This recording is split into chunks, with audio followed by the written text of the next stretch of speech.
Alright everybody, welcome back. And I'm just about finished with this thing. Outside of some chrome parts that are here that won't focus on, which are the last things. This thing has really exceeded my expectations. I'm really proud of it. Worked today getting the body, everything mounted. I just can't be happier with the way it looks. And the engine, I did a little extra detail. I don't usually do much engine detail, and it could have had a lot more, like carburetors and detail and stuff. But I was able to get the one of the plug wires fell off, so I had to replace one of the plug wires. I did also used one of my coils that I sell.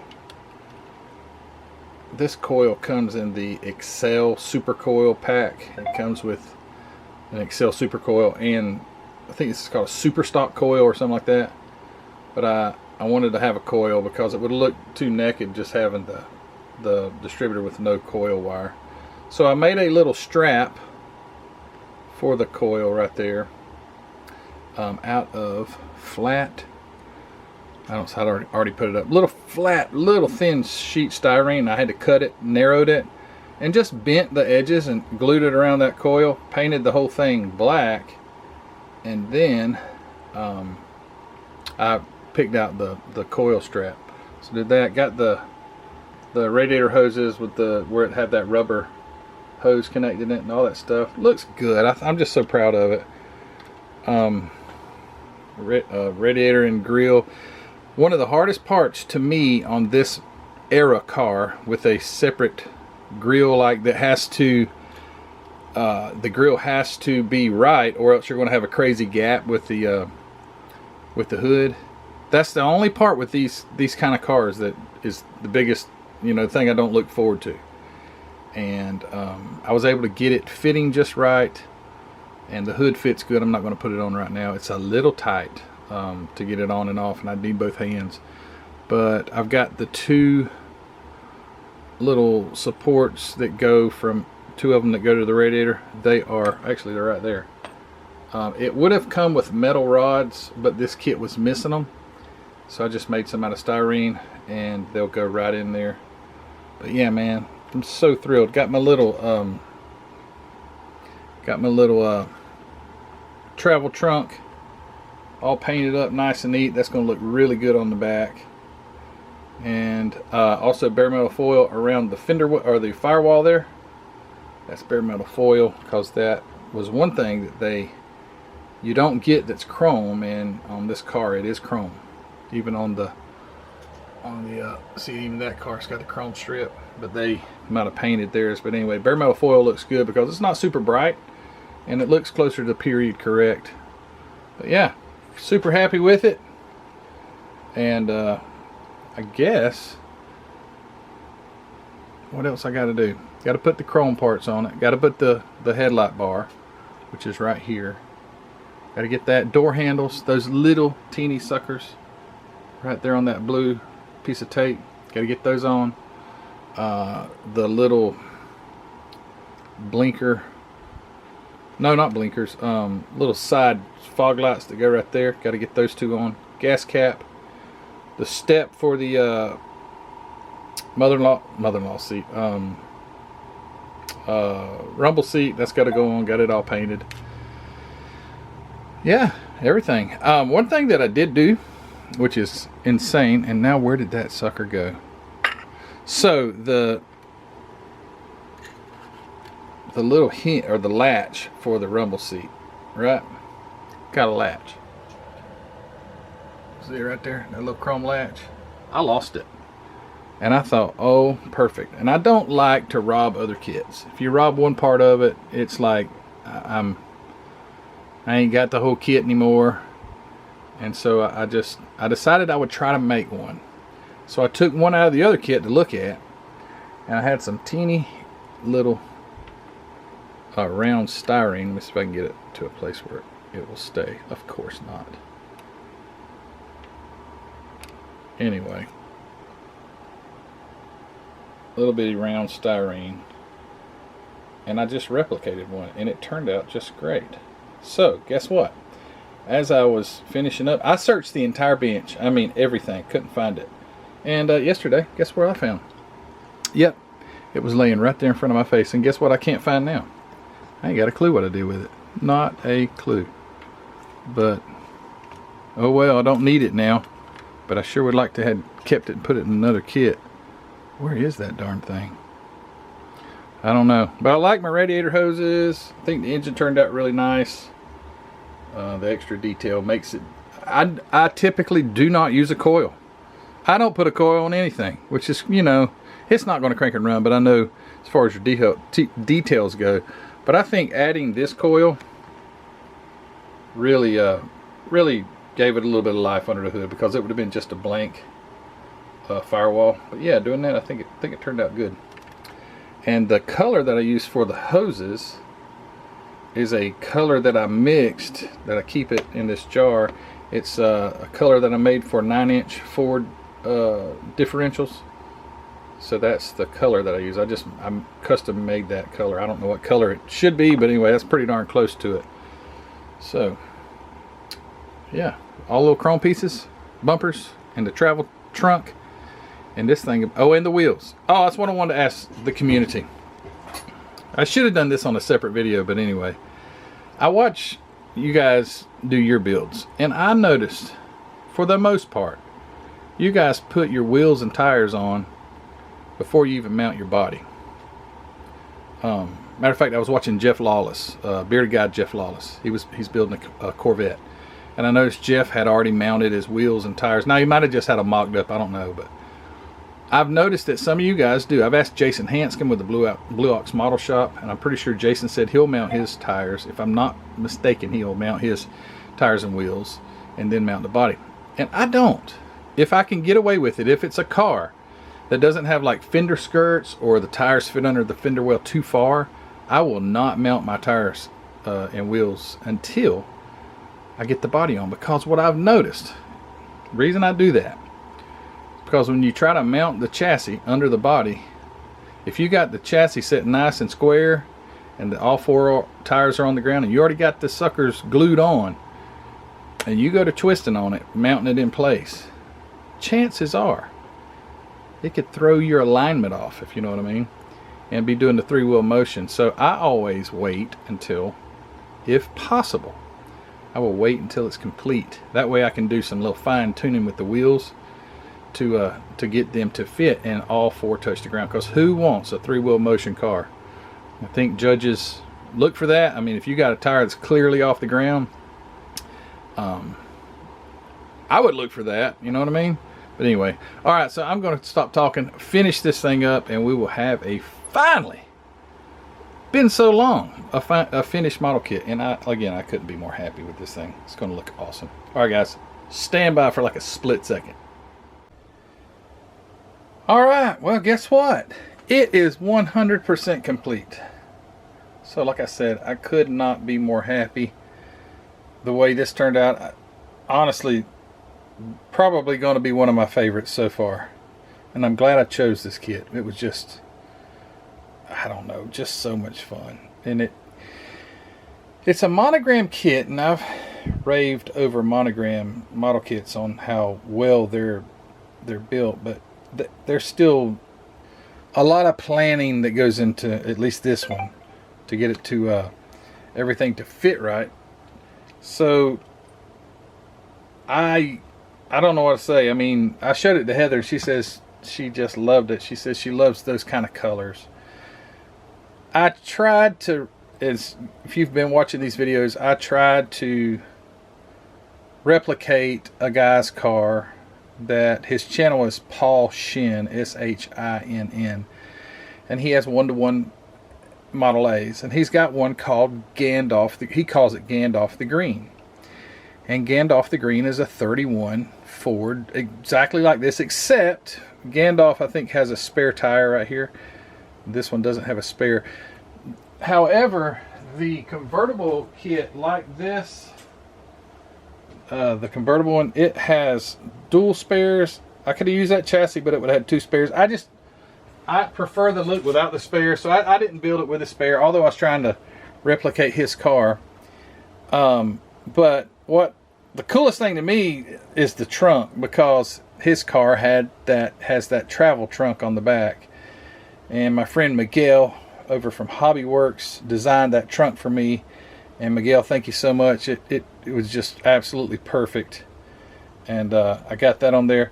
Paul has a Ford emblem, or I think it was the way when he bought the car, but it has a Ford emblem on the trunk. So these decals that came with this kit are not decals, they're actually stickers, and they're still sticky. So I used them. They're thick, but I decided to use them. So I used they're Michigan. I think they're Michigan. Yeah, they're Michigan. He lives in California. I don't have California tags, so I just put the Michigan tags. But yeah, my little handle for the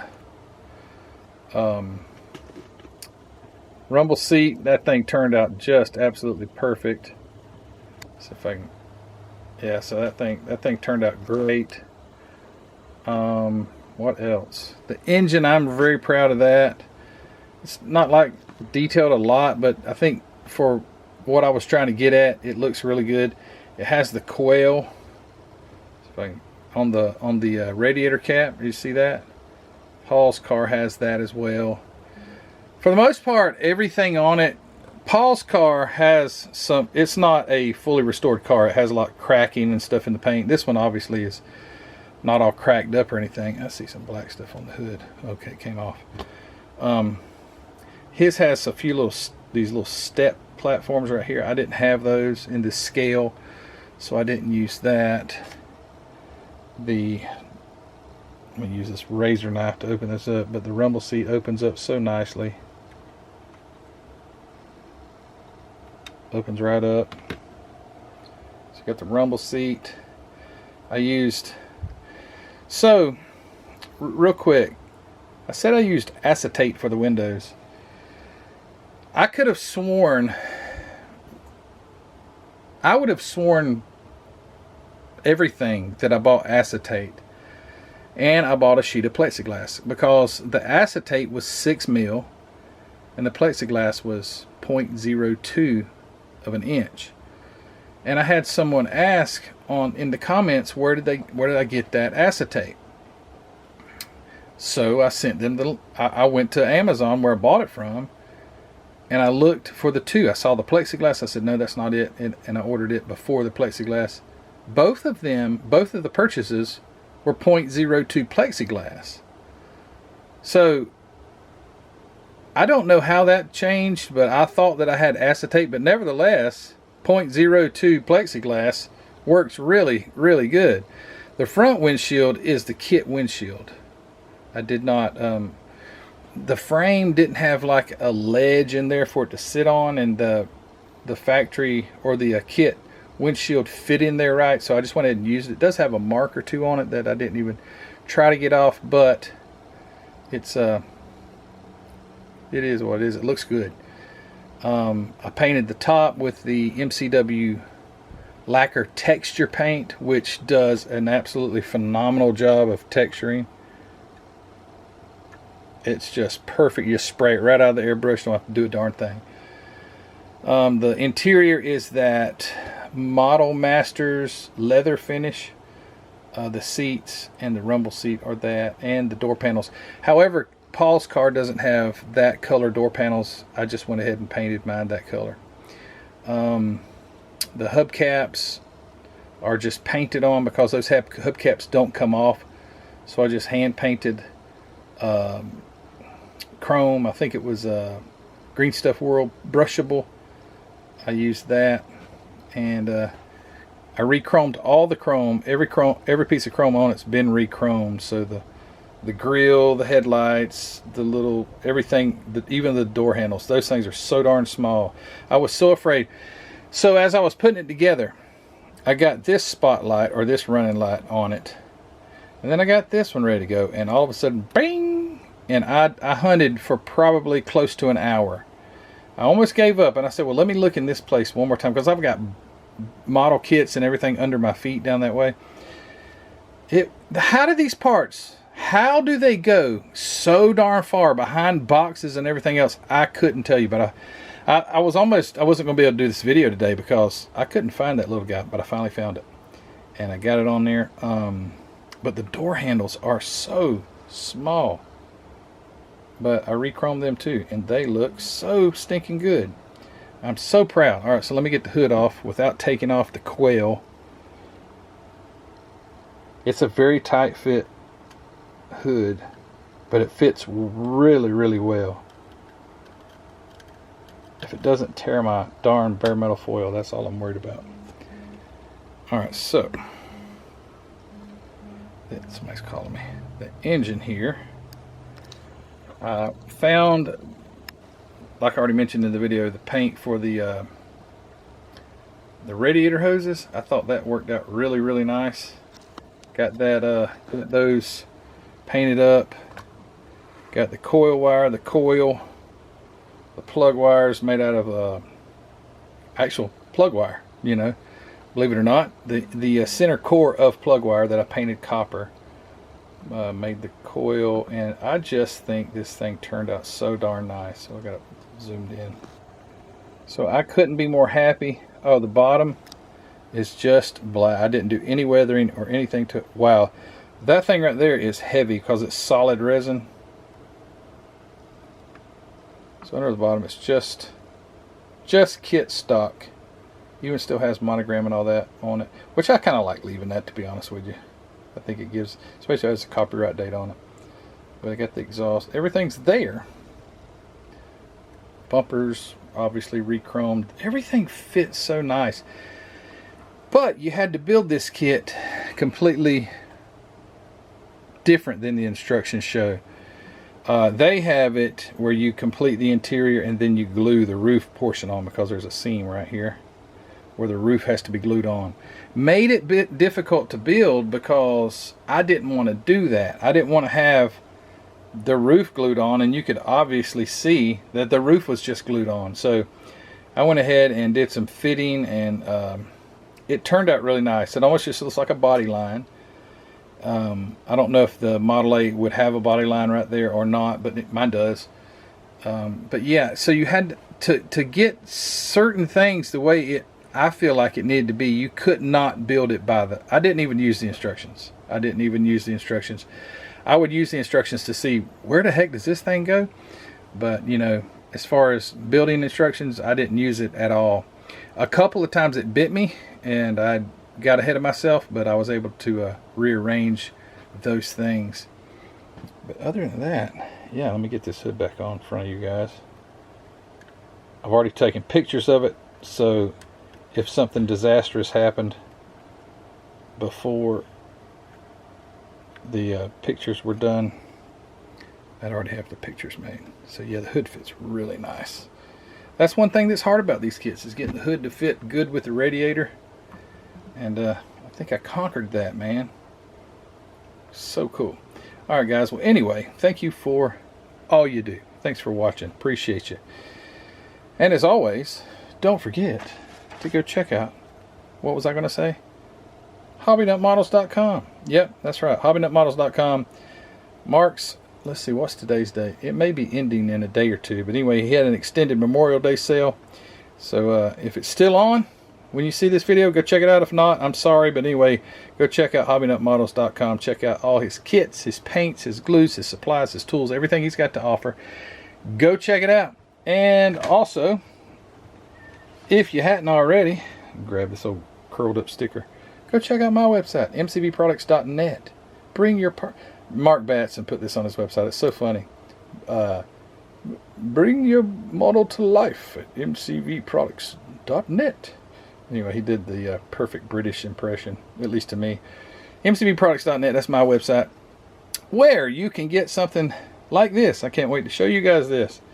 So the 440, Dodge 440, I have it now in the 2.4-barrel version with the stock, you know, 2.4-barrel like breather, right? I know some guys have asked about that. So it's got the 2.4 intake. Unfortunately, I don't have the spread intake for this. Got it for the 426. Haven't printed it yet. Have it with stock manifolds because I believe if it's the header manifold type deal, but I believe the cars that came like this from the factory would have still had manifolds on them, so I left those. Also have, this is even cooler, got the 440 tri-power. So if you can see those carburetors, they're so cool. The one in the center has the choke. The Mopar valve covers are the coolest ever. Anyway, it's got the tri-power intake. I call it tri-power. I think that's a Pontiac name or something, right? Anyway, 3 2 barrels. I don't know if it's tri-power is specific to a brand, but anyway. This one also has the stock manifolds because, you know, those cars would have still had that type of exhaust. However, I also now have the 440 in tunnel ram. Yes, sir. Look at that. So tunnel ram, velocity stacks. Also has the that deal right there, whatever you want to call it, Hillborn looking thing. And guess what? Headers. And guess what? So this designer, I think he's over in Europe. He, I sent him an email one day and a bunch of reference pictures. I said, is there any way you could make headers for the big block Dodge? And he went by those pictures, and yeah, now we got headers for it. So I'll be offering these headers separate also for the big block Dodge. So if you were to buy one that doesn't, like the stock version or whatever, that doesn't have headers, I'll have those headers offered very, very soon. But anyway, those are 3 new additions. Very cool. But anyway, guys, thanks for watching. Thanks for all you do. Yeah, what a great community you guys are. I don't know what else to say, but just thank you so much. If you hadn't already, give this video a big old thumbs up. I appreciate that. As my friend Mike, that's why I said that. I watched Mike over at Scale Model Outlaw. He says, give it a big old thumbs ups. But anyway, if you hadn't already, give this video a big old thumbs up. Do that. I'd appreciate it. Hey, if you hadn't subscribed, hey, go ahead and hit the subscribe button too. I appreciate that as well. But hey, you guys are such supportive, such a supportive group. I don't know what to do without you. So thank you guys. I appreciate you sticking with me through this build. I can't wait to get started on something else, because we all know getting started on a model kit, picking one out, is the most fun part, other than finishing it. But when you're finished with it, it just goes on the shelf and you're done. But anyways, yeah, fun times. All right, guys, thanks for watching. Appreciate you, and we'll see you later. Bye.